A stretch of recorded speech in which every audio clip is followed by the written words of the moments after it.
Do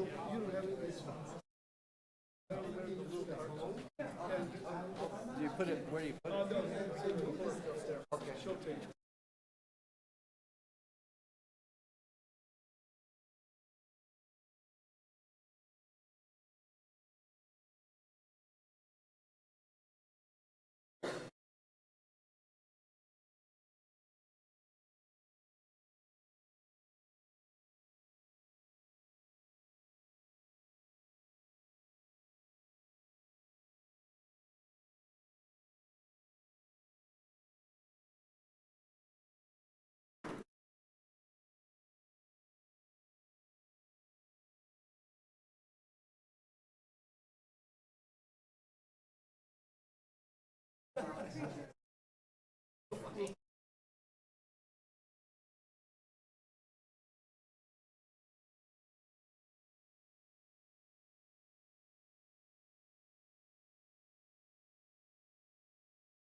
Are we ready to kick off? All right, thank you.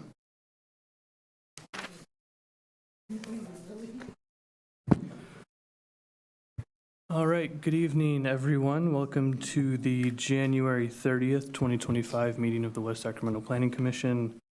As always, out of respect to everyone in attendance, please make sure your cell phones are turned off or put on silent so we don't have any interruptions. When making public comments, please be respectful of everyone within the room, the commissioners on the dais, and city staff who are in attendance. And with that, Commissioner Squires, will you please lead us in the pledge? Pledge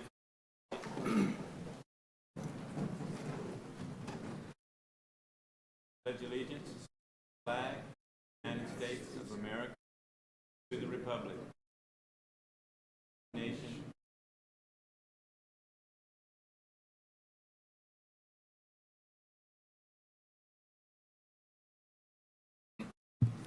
Thank you. With so many people in attendance this evening, please make sure if you do intend to speak that you turn in your card to Sarah O'Neill at the front before we begin. All right, and on that note, do we have anything for item number 1, presentations by the public on matters not on the agenda, but within the jurisdiction of the commission? No, we don't. All right, thank you. Gentlemen who just walked in, do you have anything to say for item number 1, or are you going to be for item number 4? Okay, thank you. All right, then with that, let's move on to item number 2, correspondence and staff communication from the Planning Commission Secretary. You should have a packet of public comment that has been received in addition to the public comment that was emailed to you earlier today. 2 additional public comments have come in this afternoon. All right, thank you very much. And disclosure of ex parte communications from anyone on the Planning Commission. No. Since this is a big hearing this evening, if you've had any communication with either the applicant or any member of the public about this, since we've been working on it, might be a nice idea to remind people of who you've spoken to. So I'll start. I have spoken to Matt Kiesling, who represents the homeowners of Perella Estates. I've also spoken with the applicant, and I've had various communications with city staff. And I think that's it. Anyone else? No? Okay. Guess that's just me. All right, moving on. Item number 4, public hearings regarding proposed Liberty specific plan and related land use approvals.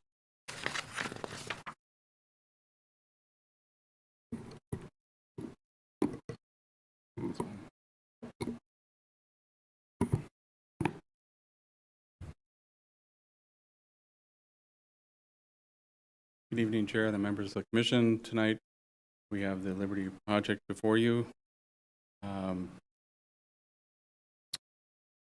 We have a quick agenda tonight for you. We have a project overview, the summary of the proposed changes, staff recommendation, and then questions and comments from the Commission, public comment, and then discussion and action items before you.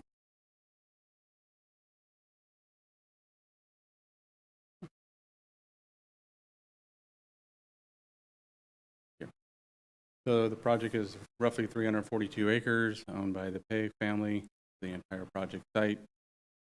It encompasses the specific plan and various land use approvals. We'll go into more depth later.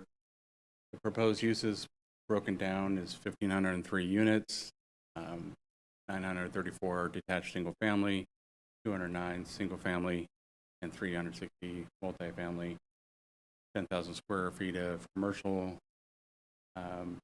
13,500 square feet of community space for private recreation, 50 acres in parks and greenbelts, 25 acres quasi-park public uses, 95 acres of public right-of-way. It's one of the 3 large projects in Southport. Liberty's in the northeast village, in the framework plan. Yarbrough's in the southwest, and then River Park is in the south. Acreages are larger in both of those, as you can see there.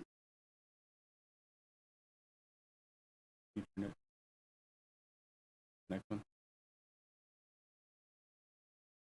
So as most of you are aware of, any of our new audience, this is the orientation of the project site in red on the right, and the left is the proximity to the other 2 projects.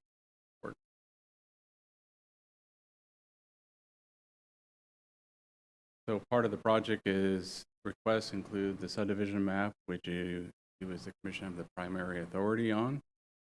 And that map would then follow a recommendation from the advisory body, the Commission to the Council, which would include a recommendation on the specific plan, the zoning code, and zoning map amendments, amendment to the framework plan, amendment to the general plan, and recommend approval of the development agreement.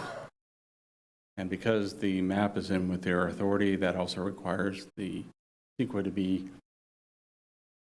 certified at the Commission to the EIR, and that also includes the draft EIR, the final EIR, the findings of fact, statement of overriding considerations, mitigation monitoring report is all part of the action before you tonight. So on June 6th, we brought a workshop before the Commission to lay out the high level of the project and engage the community with providing public input and comment.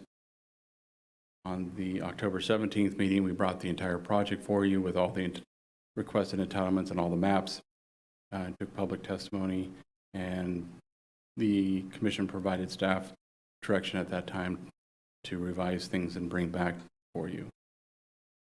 The meeting was continued to November 7th. We had some public dialogue with the public at that time and was quite lengthy.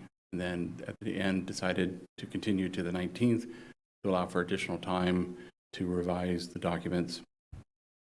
On the 19th, just before the 19th, there just wasn't enough time to get everything wrapped up for the commission, and at that time it was continued to the 30th for a special meeting. Next slide. So of each meeting, we broke down where we had written and spoken comments between the October 17th and the November 7th meeting. Public comment, roughly 30 commenters between public, commissioners, and city staff were received.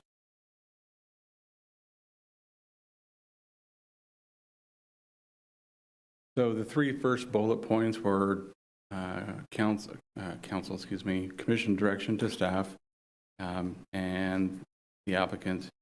So number one was coordination between the applicant and Perel Estates. The revised project before you, which we'll go into later, was the outcome of that process. The next was documentation of Perel Estate request. We provided a summary, was provided to staff on October 11th from Mr. Kiesling, and on December 10th, the Perel representative provided to Planning and Commission and staff an outline of correspondence and requests.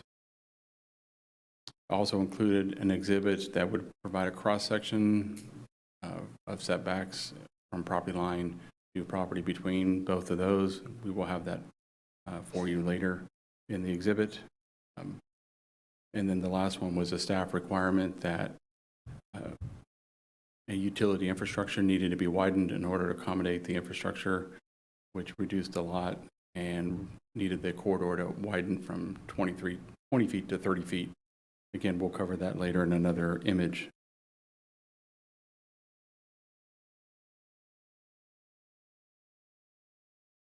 So in bullet point number one, this is the outcome of that proposed change and revised.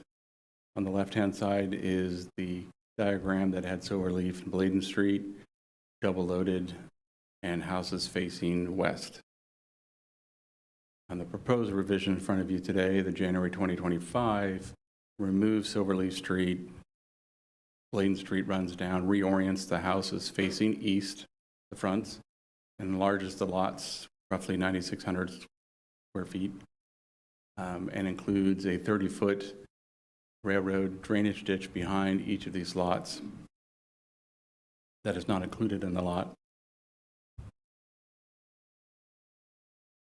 And they are in the now called estate lots. This is the map that represents the same changes. The draft in 2024 is on the top. The bottom reflects the changes that were made to increase the lot sizes and reorient them to Bladen Street.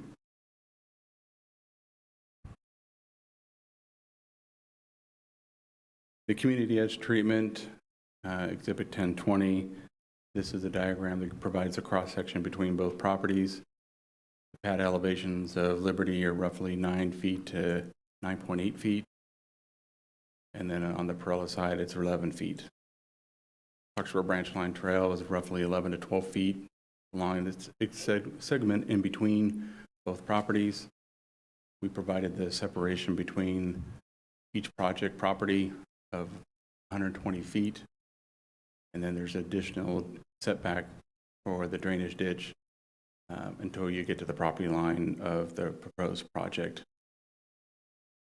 The northern smaller diagram also contains the tree gap area that would be proposed to fill in trees that are void currently for fast-growing trees to create a screen. We have an aerial here. Next slide, please. That shows the tree gap area of where the trees would be proposed. This would be in phase 2. It's on city property. We have ultimate say in the species through our arborist and our parks department to when that gets done, but it would need water, which this is in phase 2 of the project.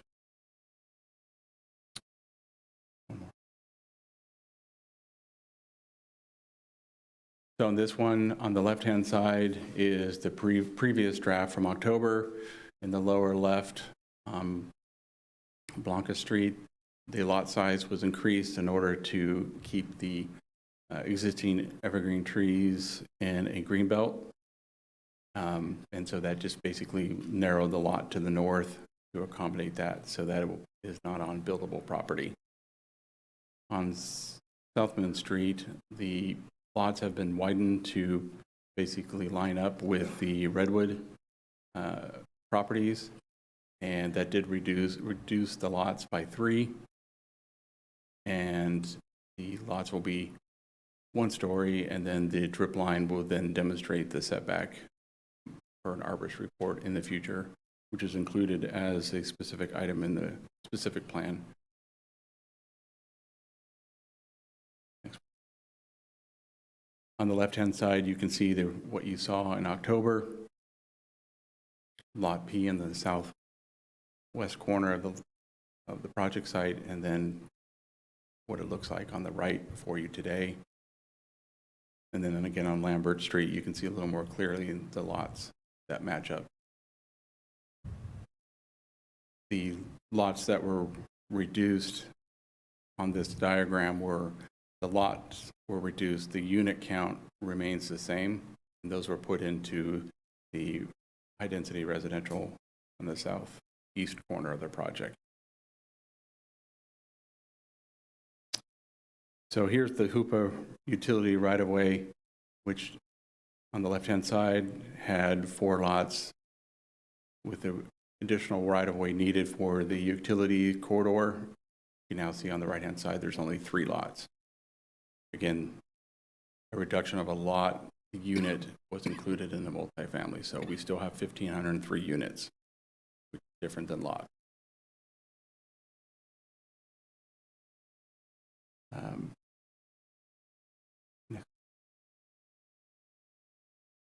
So on the left-hand side was brought to our attention that the map was labeled incorrectly MR. We have since corrected that. On the right-hand side, it was always LR. All the corresponding maps and project details were LR. It was just a nomenclature that was incorrect on the left. So that has since been corrected.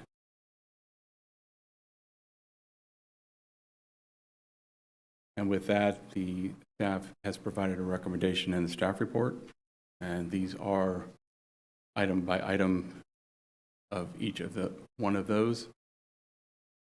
The resolution 25-1 would be the resolution for the map, and then resolution 25-2 would be resolution of your recommendation to council, and then 25-3 would be the vesting tentative map recommendation from the commission. That concludes staff's presentation. We're happy to answer any questions you have at this time.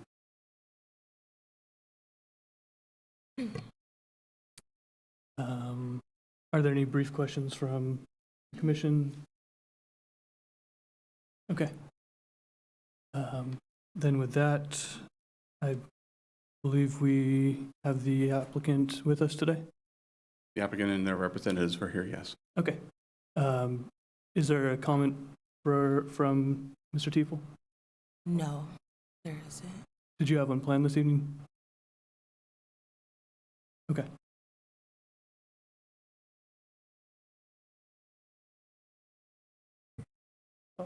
Mr. Chair, members of the commission, staff, and ladies and gentlemen, my name for the record is Terry Teeple. I'm the project manager for Liberty.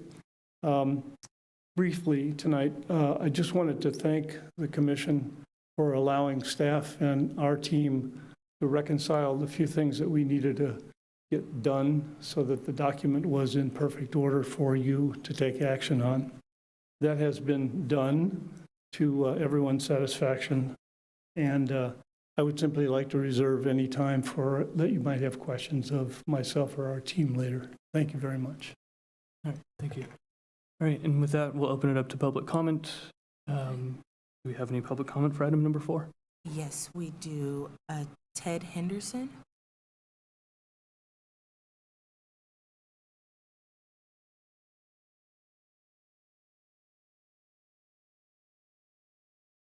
Hi, I'm a resident on Redwood Avenue. When we first heard about this, we had a few concerns, but I just want to say, working with Terry and team, my concerns have been resolved. Really happy with the agreements that we've been able to make and the modifications you see here. Justin was super helpful, called in more times than he wanted to, I'm sure, in my research. But, just want to say that, support it. Looks good to me, and we're happy. Thank you. Thank you very much. BJ Tanner.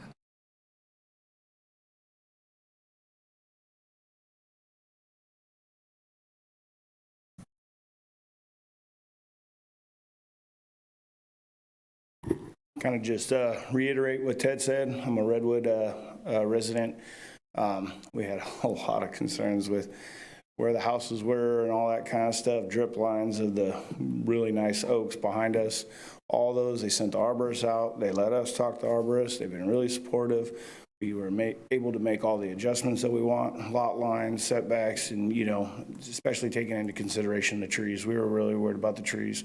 They were a huge thing for us in our backyard and kind of a staple for that whole Redwood Avenue. And so all of our needs and stuff have been met, and they've been great to work with. So thank you.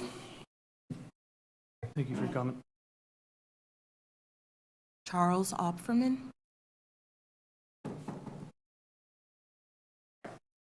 Thank you. Good evening. My name is Charles Opferman, spelled O-P-F-E-R-M-A-N, members of the Planning Commission. Why aren't Spruce Street, Redwood Avenue, and Tamarack Road through streets in accordance with the city's general plan principles? I respectfully request that approvals of Liberty be conditioned on amending the connection at the south end of Lassen Street to emergency vehicle egress only to match. 90 neighbors at the River Landing neighborhood respectfully requested that the south end of Lassen Street be closed to through traffic 7 years ago. This is not just me. 90 people. Staff reports continue to dismiss this request, referring to the application of general plan principles and the potential need to conduct additional analysis. City staff have had ample time to analyze those impacts, and they have for multiple items and other issues in the staff report before you. The general plan principles were not applied, eliminating extensions to Spruce, Redwood, and Tamarack. Impacts of those closures were not specifically analyzed or addressed in the public record. Conversely, the draft EIR specifically analyzed an alternate to closing Apache and Benton streets.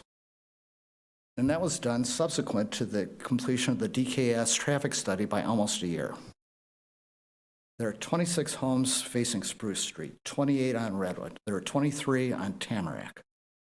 Perella Estates has 14 out of 26 home sites that are being addressed. Davis Road, there are 13 homes on Davis out of the 30 home sites. The concerns of residents of more expensive properties or more established neighborhoods have been considered and implemented over the concerns of 90 River Landing neighbors. Please utilize the same regulatory discretion exhibited elsewhere and amend the approvals of Liberty to direct staff and the developer to convert the south end of Lassen Street to emergency vehicle egress only. It's only fair. My front door is 25 feet from it. Thank you very much. Thank you for your comment. Rex Klein.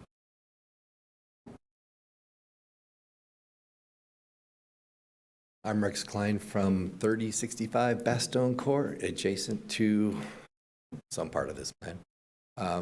But I really like the levee. It's awesome because I was really worried about it now that it's there. And I have worked with these guys. As you can imagine, all hell broke loose when it first came out that they were going to build there, and we were concerned, but they have met and gone above every expectation we've asked for. We didn't even have to argue with them. We just said, this is our concern.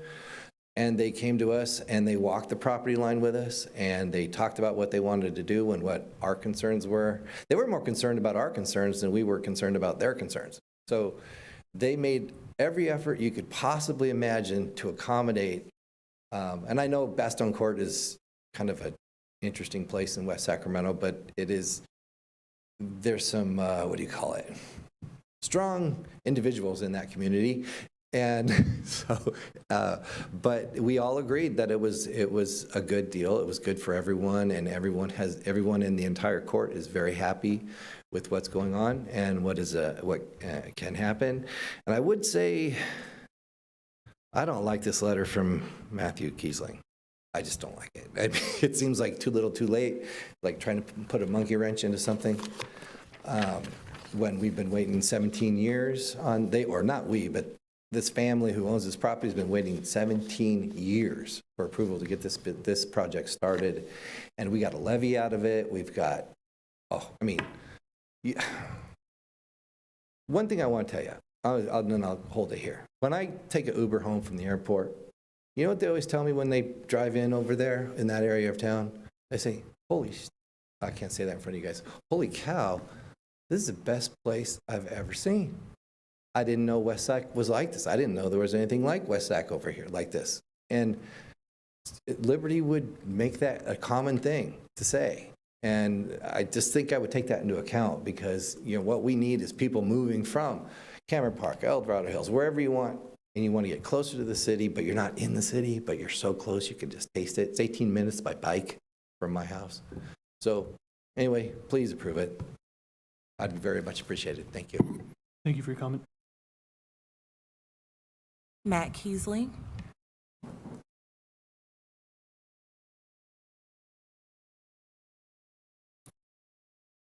Good evening, Chair and Commissioners. Matt Kiesling of Taylor, Wiley & Kiesling here tonight on behalf of residents of Perella Court. As was mentioned by staff, I sent in a letter to all of you on December 10th indicating our attempts at communications with the applicant. I also sent a letter to you yesterday regarding the inadequacies of the CEQA document that you're being asked to certify tonight. I just want to start by saying thank you to all of you. You've given a lot of time and attention to this map. Several meetings, several evenings spent here listening to all of us, so thank you for your time. Also want to say congratulations to the neighbors on Redwood, as well as on Bastogne Court. It sounds like they have had productive conversations with the applicant. I do note that they have large lot estates behind them with single-family homes on them, limited to single story, not staring into their backyards, which is precisely what the neighbors on Perella Court have asked for as well. Unfortunately, while that has been accommodated elsewhere, it has not been accommodated on Perella Court, which is why we're still before you tonight expressing our frustration. You also asked us on October 11th to meet with the applicant and see if there was an amicable resolution to the disagreements that we were having over this development.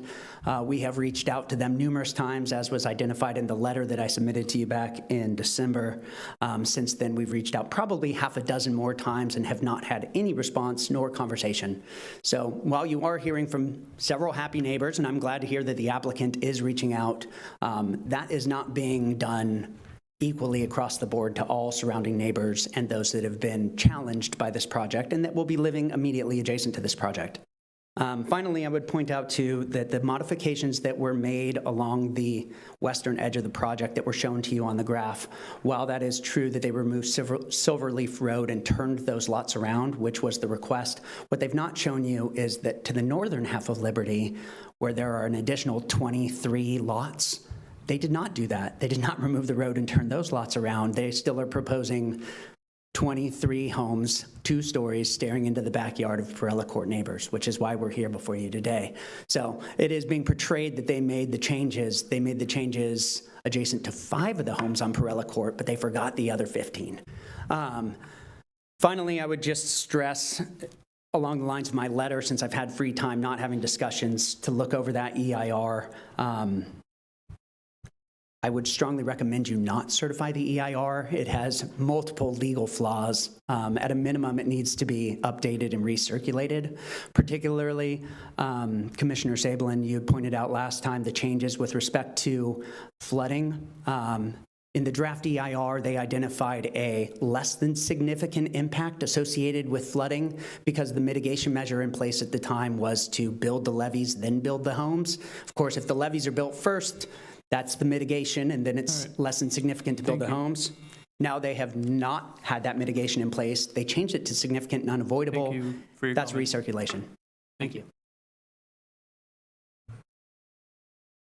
Dan Ramos.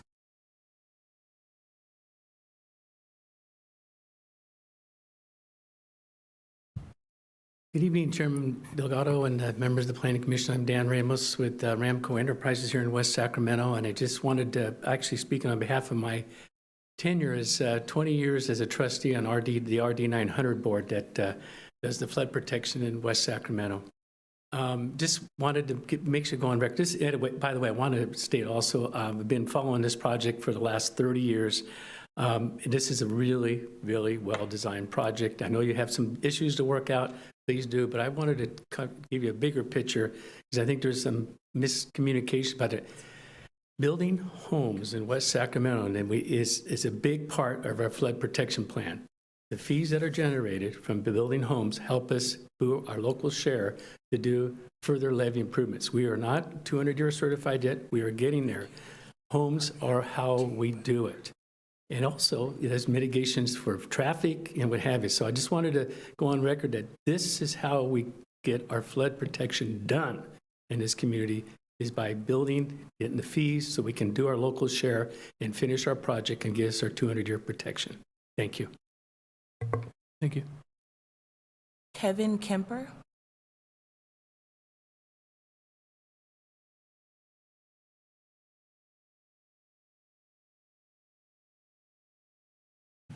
Good evening, Chairman Delgado and members of the Planning Commission. I'm Kevin Kemper. I'm the land use attorney for the Liberty team, and I just wanted to respond briefly to some of the comments that were offered by Mr. Kiesling a moment ago. Yes, he submitted a CEQA letter. I've read it, I've responded to it, and our response letter is in the records now in the file, and I hope you've had a chance to look at it, but suffice it to say that the arguments that Mr. Kiesling makes in regard to the state of the draft EIR and its suitability to be certified tonight, I think are unavailing. He actually hasn't made any comments in regard to the analysis in the EIR. If you look at his letter, it basically says that due to the passage of time between 2017 and the present, the draft EIR has gone stale. Well, that isn't CEQA. CEQA requires recirculation in the event that there's a significant new environmental impact or a number of other factors. The passage of time alone, without more, is not one of those circumstances. We've worked very hard as a team to address the issues of the neighbors. Worked very hard with the Bastogne Court residents, the Redwood residents, and of course, as you can see from the staff report and all the changes that have been made to the project, we've actually worked pretty hard with the Perella residents as well. We haven't given them every single thing they want, but we've made a lot of changes. One thing to really point out here is that while the Redwood neighbors and the Bastogne neighbors, you're dealing with adjacency. You're dealing with parcels that are right up against the Liberty property lines. They share property lines, they share fences, they share trees along the property lines, and we worked really hard to come up with solutions to these interfaces that work for everybody. And as you've heard from the neighbors, I think we've done that. The Perella Court parcels are not adjacent. The homes are not adjacent. They're much further away. They're separated by the Clarksburg branch line trail. And it is truly a different situation, but yet, trying to respond to their concerns, we inverted lots, we eliminated a street. We weren't just moving fences and preserving trees. The changes that we made on behalf of the Perella requests are much more significant than that. And yet, despite all these efforts, we stand here now at the 11th hour in the 59th minute with a letter saying the EIR is inadequate. Well, it's not. It does a very good job. Staff has done an excellent job preparing this document and dealing with public review and comments. And on that basis, I request the Planning Commission this evening to adopt staff recommendations. Thank you very much. Thank you. There are no additional comments. Okay. All right. Having heard from members of the public, I feel like many of these we've heard before. I would like the city staff and or the city attorney to address the various opinions on Mr. Kiesling's letter as it relates to CEQA and how the city's implementing that.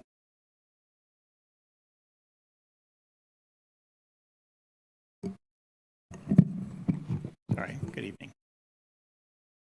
So I have I've been at the hearings that have occurred in October and November, worked with staff. I've reviewed comments that have been received during the EIR process, as well as comments that have been received during this period of time in the October, like a feedback is going. October up to tonight, including Mr. Kiesling's letter and then Mr. Kemper's response that was received today. On balance, I believe that Mr. Kemper's comments much more accurately reflect the state of the law on CEQA. Mr. Kiesling's comments largely fall into two groups. One group has to do with his belief that recirculation is required to address changes in law and regulation that have occurred since the draft EIR was released. However, that's not how CEQA operates. CEQA clearly, the case law as well as the regulations and statutes clearly provide that once a notice of preparation has been prepared and circulated, that is the cutoff date for changes in law. And the reason for that is because there's a recognition that we can't have a project stuck in a never-ending cycle of reevaluation every time there's a change in the law. You have the potential then that the project would never be able to finish because every time something changed, you'd have to go back and reanalyze it. So many of the changes that he's identified are things like that. Vehicle miles traveled, changes in how the federal government considers waters of the United States. A number of those changes fall into that category. Other changes really come down to development that has occurred since the draft EIR was released. The Perella property is one set of it, but he's identified other development. However, all the development that he's identified was anticipated as part of the general plan. And because it was anticipated as part of the general plan and analyzed when the general plan was analyzed, the projects, those projects are not new impact. They were contemplated impact. And the EIR for the Liberty project would have taken into account all of the development that was anticipated to occur within that area.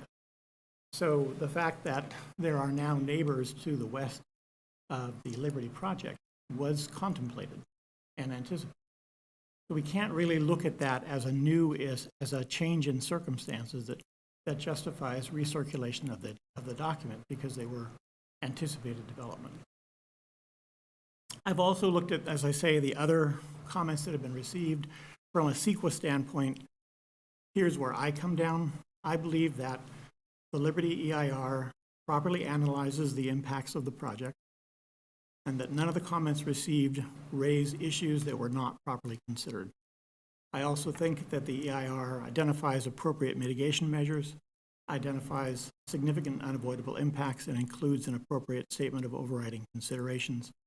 In short, I don't think the EIR needs to be recirculated, and I think you are justified in moving forward on the project if that's your decision. All right. Thank you for that. And I asked the city attorney that because I don't believe any of us up here are CEQA experts, but now we've heard from Mr. Kiesling, Mr. Kemper, and the city attorney.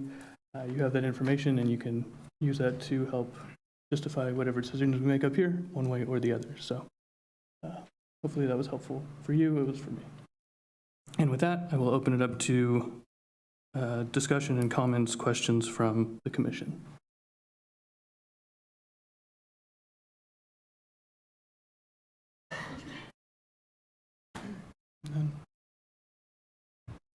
Okay. All right. Well, I guess I would have some questions, yeah, so I mean, we've been dealing with this for quite some time. Vice Chair Saban, I wasn't here, Vice Chair Olivares, I wasn't here for the meeting on, I believe, November 11th, correct? It was the one that you chaired? Just 7th, sorry about that, 7th. Do you feel that your request was implemented in a way that makes sense for this project, for the city, in the interest of, public discussion?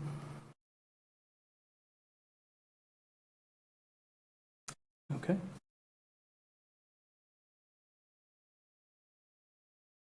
Yeah, please. I think this is either for staff or the developer. So Mr. Kiesling said that what was presented in the staff presentation didn't accurately reflect the changes. Can you just respond to that about the 5 only addressing part of the Perla Estate homes? He said something about 5 houses versus 15 homes. So the question is, the movement of I think it's silverleaf, the removal of silverleaf, and the planting of additional trees only applies to that one section, which is essentially 5 parcels in the Perella Estates, but it doesn't address the neighbors to the north. Correct. Do you have any, all right, so what's the specific question? Is his characterization of what the change is correct, or? The changes that were proposed, that were brought forth to you, are on the southeast corner. Uh-huh. The lots that are adjacent to the detention basin north on, I believe it's sheet 17 of the map, those are greater distance away because of the lower northwest interceptor, and that area is about 105 feet. And then you have the right-of-way roughly 65 feet before you get to the lot, and that then includes the Clarksville branch line of 100 feet and Antioch easement on the other side of 20 feet. So you're talking about 265 feet to 300 feet of separation. Relocating the detention basin where it's located is about the lowest point of the project.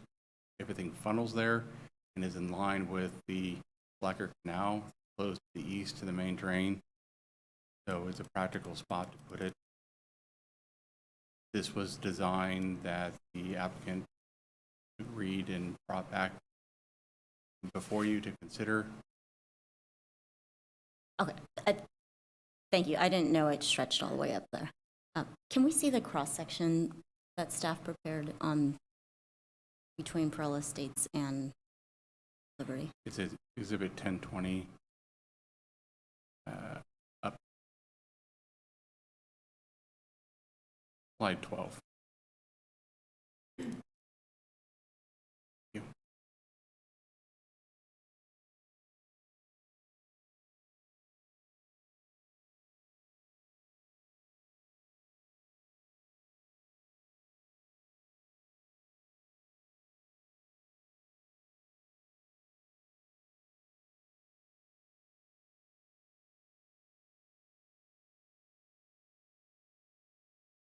Yeah, so can you just explain this again a little bit? So we have about, from property line to property line, it's, 100, what'd you calculate?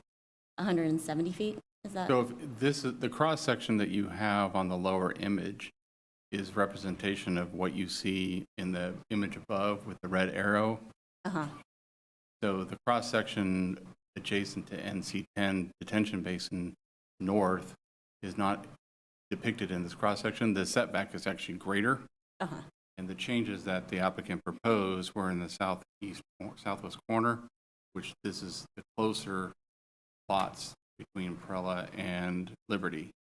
So our understanding was is you wanted a cross section in the southwest corner. No, I think that's correct. But what I wanted to see is that in the northern part, it's even greater than what we see in this cross section, which is what you just said. So it's not, the properties don't line up back to back. They're not directly adjacent to each other. There's this gap as shown in the cross section. with a 100-foot wide public trail. Thank you. Now, also on that section, if I'm not mistaken, doesn't the detention basin also change at that spot? Yes, it goes further south. It's further south, right? Yeah.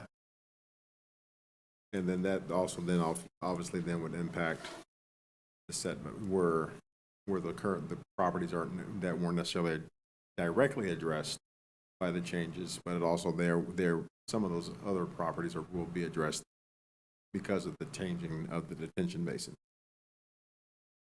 That makes sense? Because as the detention basin moves further south, instead of, if I'm looking at my map correct, I'm looking at it on my phone right now, it looks like there's 1, 2, 3, 4 and a quarter lots that are directly offset from the detention basin currently.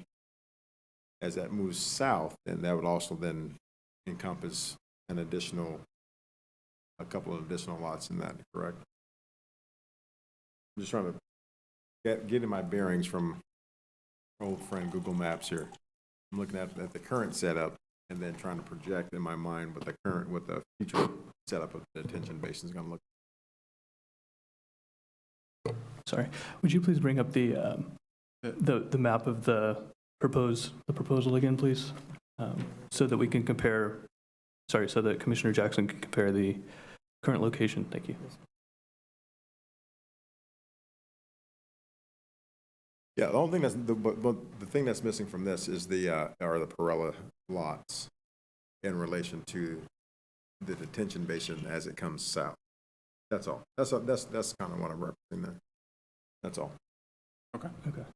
I mean, on the west edge of those lots adjacent to the detention basin is the lower northwest interceptor, which is 105 feet in width. Right. Then you have the street, and then you have the property line for the front of the homes on the western edge. Right.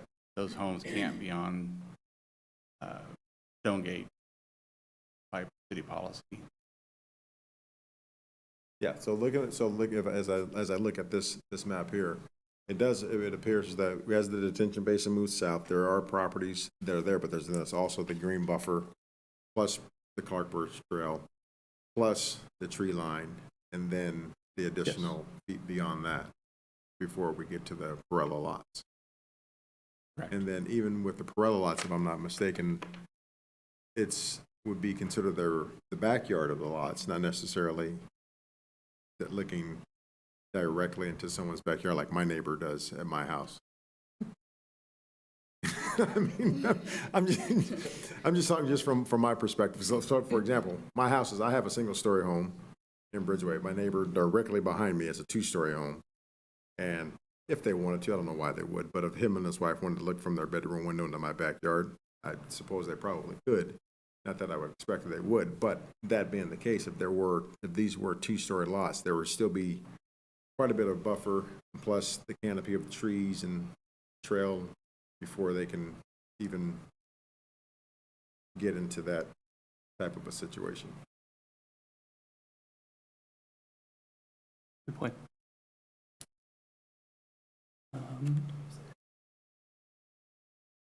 Any other comments from the commission? Yeah, just a quick question. Would the Perella, for the city, would the Perella Estates buyers at the time of buying and building on their properties have been given access, if they came to the city, to what may be coming across the trail from them? Yes. Okay. So during their due diligence to find out things as a buyer, they could have found out pretty much a lot of what It was up on the website the entire time. Okay. And then one other thing for me, just to make sure I got this correct in my brain, when it comes to the CEQA, I guess the best way I can try and relate to that would be you go off to college, went to UC Davis, the course catalog that I got when I entered my freshman year was my course catalog for the duration and my graduation requirements for the duration of the time that I was there.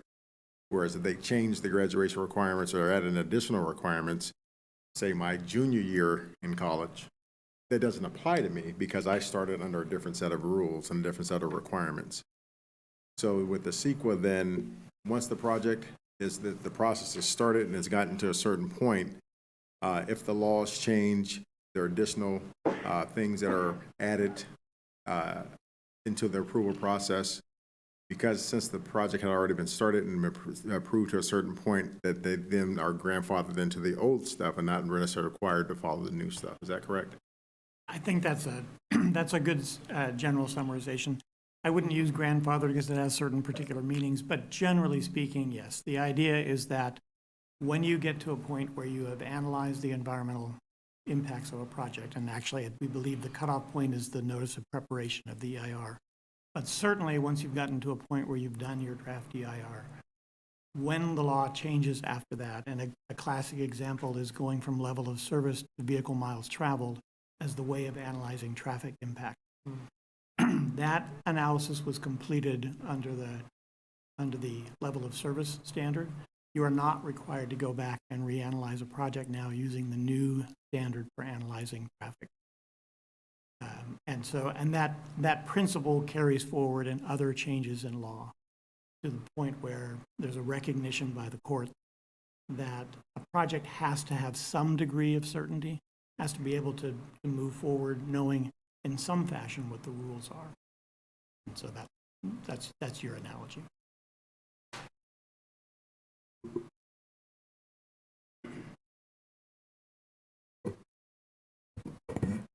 Just a question on the flood risk, flood protection. Is the Liberty site at any greater flood risk than other areas of West Sac? I mean, we are in a floodplain, so I think there's that risk all the time just living here. So is there anything particular about the Liberty site that makes it more risky to develop there from a flood perspective? No. No. Actually, adjacent to the newest test levee we have in the city. Thank you.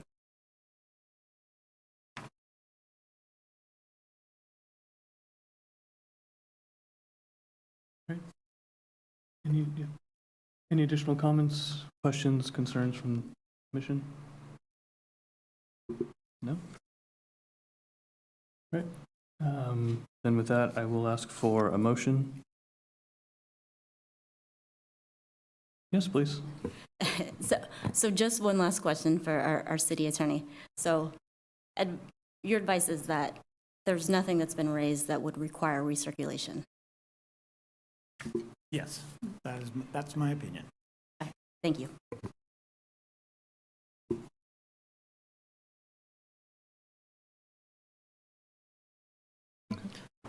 Chair, I'm prepared to make a motion. All right, ready to hear it? I'd like to make the motion to approve staff's recommendation. Thank you. Do we have a second? I'll second. All right, and we'll take a roll call vote on this, please, Sarah.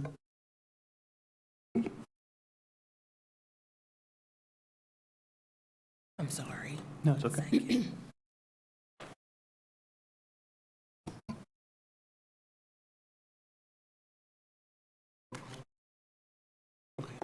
Okay. Commissioner Sablan? Aye. Commissioner Jackson? Aye. Commissioner Olivares? Aye. Commissioner Delgado? Aye. Commissioner Squires? Aye. Commissioner Linker? Aye. Commissioner Wong? Aye. All right.